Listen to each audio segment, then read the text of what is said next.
Hi guys, this week here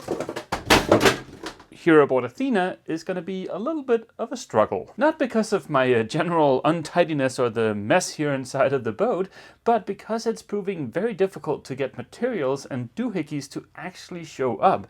It seems like everything I order is either out of stock, gets lost in shipping, or my orders just get cancelled and I don't even get notified. From what I've heard from other people, it's not just me. It seems to be a general issue. I don't know if it's because of COVID or what the heck is going on, but it is very frustrating. Having said that, any progress I can make is good progress. So let's just forge ahead and work on what I can actually work on. If you're new to my channel, I've spent the last 5 years refitting Athena, doing all kinds of fun DIY projects that are documented right here on YouTube.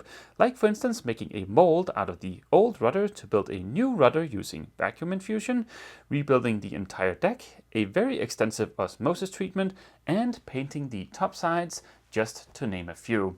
My fiancée Ava arrives in roughly 38 days, and in the beginning of August we want to start the long journey to bring Athena from Europe to the US. Here in the head I'm ready to put in little fillets, that way we won't have any sharp inside corners that are going to be difficult to keep clean. I've used a stir stick and a little bit of sandpaper to make sure that the corners here are nice and clean. If there are any little bumps there from instance, some fairing compound, that's going to lead to a wavy fillet, which is just going to mean more sanding. I've mixed up a little bit of epoxy and we're going to be adding a little bit of 407, my absolutely least favorite fairing filler. They do sell a special tool for forming fillets. It's kind of like a little ball on a rod. I don't have that. What I do have is a pack of wooden disposable spoons. These have worked really well for me in the past. While you're in the wooden spoon aisle at your local supermarket, picking up some piping bags will make life a little bit easier. You can use any plastic bag, but piping bags just makes it a little bit easier. Circling back to the little fillet tool, that ball on a rod, if you're just going to be doing straight fillets, I don't think that's worth the expense. And snippety. The official tool is nice to have, for instance, down there in a 3-way corner. Forming that is a lot easier with the ball than just a wooden spoon. But I don't have the official tool, so let's just spoon it. I will do a little test strip just to get an idea of how much fairing compound to use. Okay, so we need more than that, and that seems like a good amount. Then it is just a matter of using your wooden spoon to form the fillet.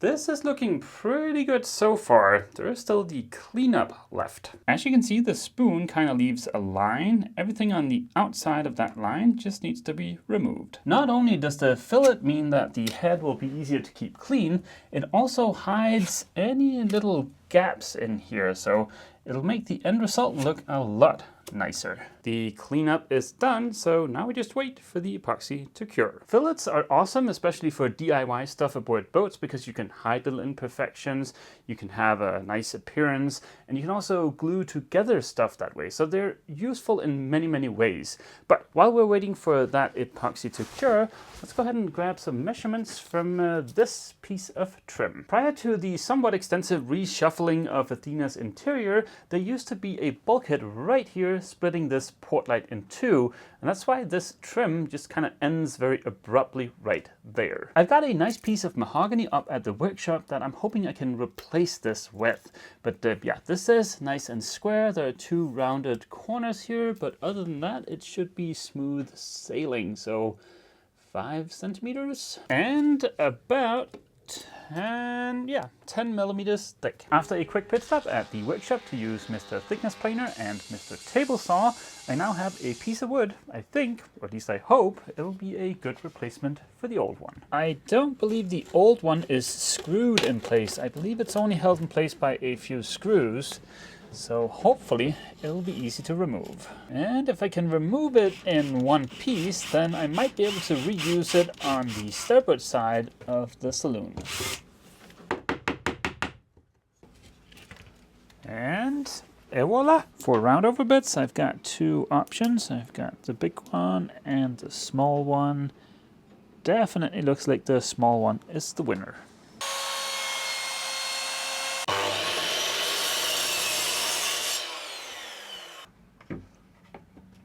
Yeah, it looks like that'll work. I have ordered one of them fancy drills for making bungs, but you'll never guess where that is.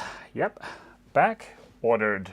As a temporary solution, I'll just put some screws in there. At least that way the trim will be out of the way, but ready to go once I get the fancy drill. In no way does this get us closer to being ready to sail, but at least it looks nice. I was able to reuse that piece of trim over the settee over there, so that's nice, but again, it doesn't get us closer to being ready to sail. Let's head up to the workshop and check on something that is actually on my crucial to sail list. And that is, of course, the itty bitty Perkins DIY genset. A little earlier today I stripped this down, removed the platform I built about 6 months back, and well, here we are, ready to reassemble. As of right now, I've got everything I need except for one single part.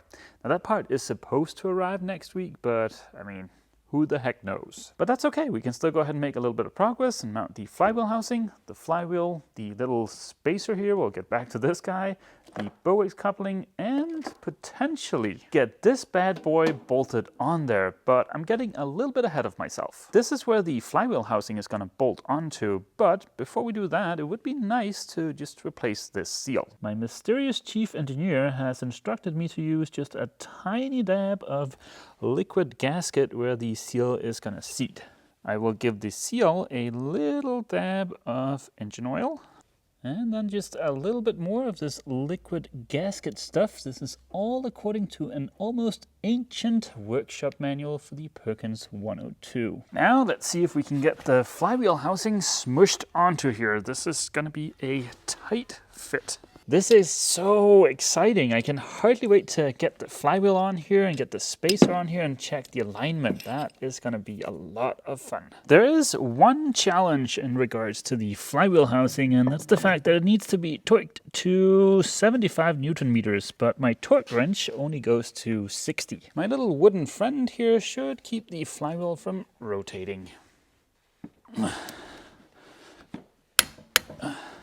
Okay, well, now I know they're all torqued to 60 Newton meters. So if you just give them a little bit more, that should be 75. Do you guys know that feeling when you're building your own little DIY type genset and you're afraid it's gonna fly away because it's too light? Well, I've got the solution for you right here.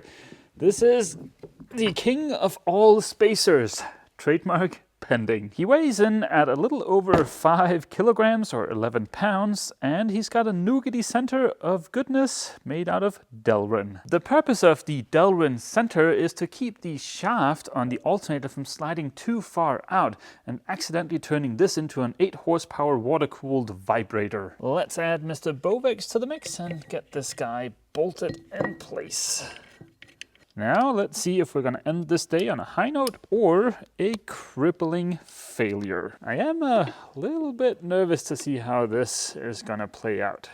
I have tested a bunch of different places and it looks to me like we're within 1/10 of a millimeter. I've been told by people that are smarter than I am that that is perfectly acceptable.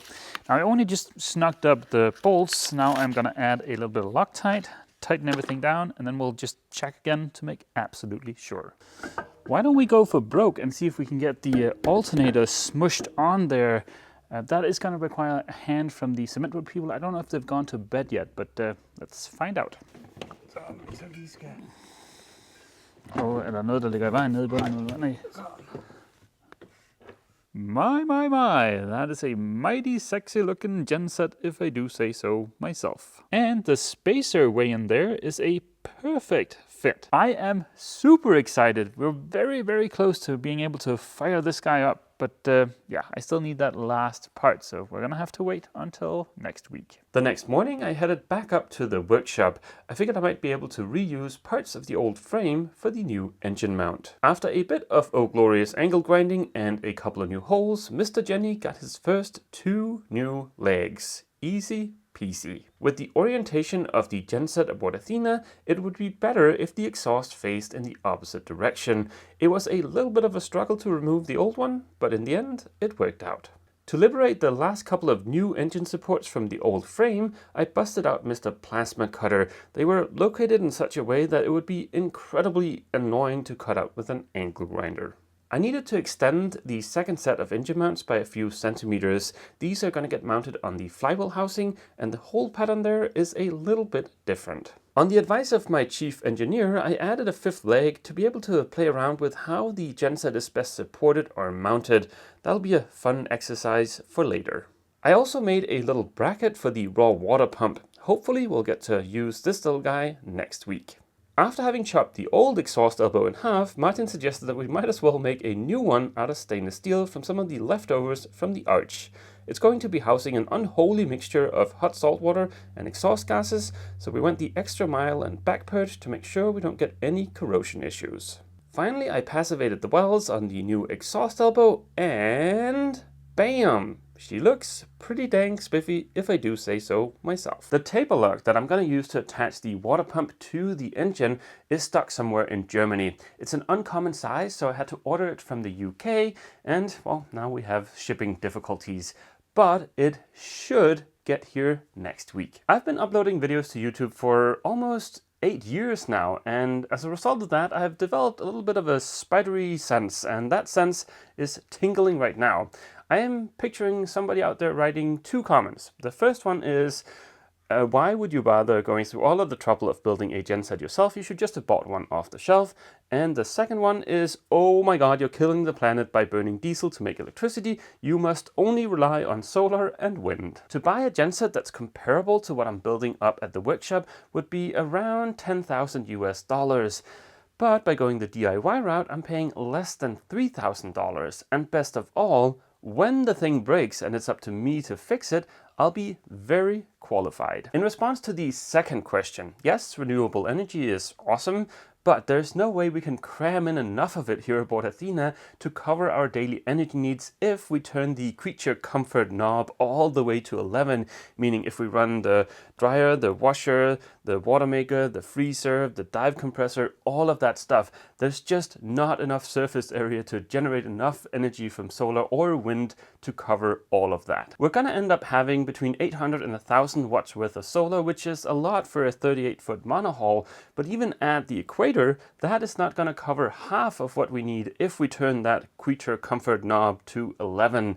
So yeah, hence the need for a little bit of dinosaur squeezings. Going off of a tangent there, some people seem to think that us having all of these luxuries aboard the boat is going to keep us from exploring remote places. I wholeheartedly disagree with that. Having these luxuries aboard the boat is an option. It's not a must. If we want to stay for longer in some kind of remote place, we do have the option of not using the washing machine, of not using the dryer. They're not must-use items. They're can-use items. Anywho, there's starting to be a distinct lack of oh glorious sanding here aboard Athena, and my withdrawal is starting to kick back up.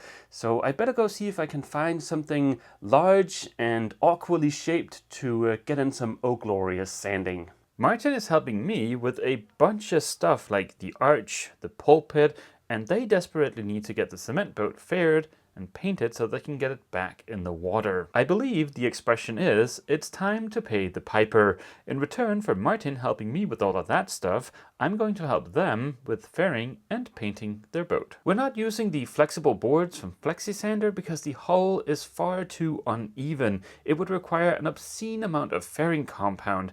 We're striving for better than it was, but not for perfection, because fairing compound is very expensive and also time is short. That's also why there'll be almost no longboarding. We're doing a little bit of random orbital sanding, and then we have this giant pad for a variable speed angle grinder. The result is not as good as longboarding everything, but like I said, time is short and they really want to get the cement boat back in the water. I just got back from a full day of oh glorious sanding, and yikes, that is hard work. But in a few days, hopefully we'll have the cement boat ready for primer. It works out kind of perfect because, like I mentioned in the beginning of the video, I'm severely limited in what I can do here aboard Athena because I'm waiting for a bunch of stuff to show up. So it's nice that I can just put in some time aboard the cement boat now when I've got nothing really to do here aboard Athena, and then once all of my stuff shows up, well then hopefully we'll be done with the cement boat and I can get back to making some real progress here aboard Athena. Fortunately, not everything I've ordered is stuck in shipping or back ordered. The cupboard tubing I'm going to use to make in-floor heating in the shower area showed up yesterday, so next week when I install the shower pan, then we can put that in too, and that is going to be pretty luxurious. It also looks like the very last part I need for the itty bitty Perkins genset is arriving Monday, so yeah, next week I might be able to get the genset up and running and have a shower pan.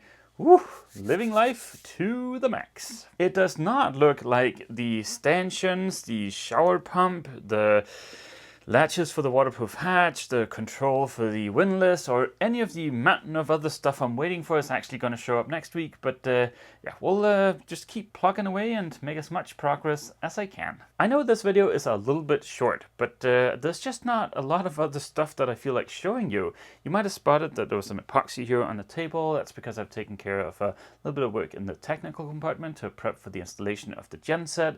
But yeah, it's just a bunch of tiny stuff, and yeah, I don't want to shoot video about that. So we'll get back to our regular scheduled program once the stuff I've ordered actually shows up. So I'm sorry, but that's the way it's going to have to be. So that's going to be it for this week's video. I hope to see all of you guys back here aboard Athena next week for hopefully some DIY fun. As always, feel free to leave a comment down below, and don't forget, if you've enjoyed this video, please remember to leave a like. See you!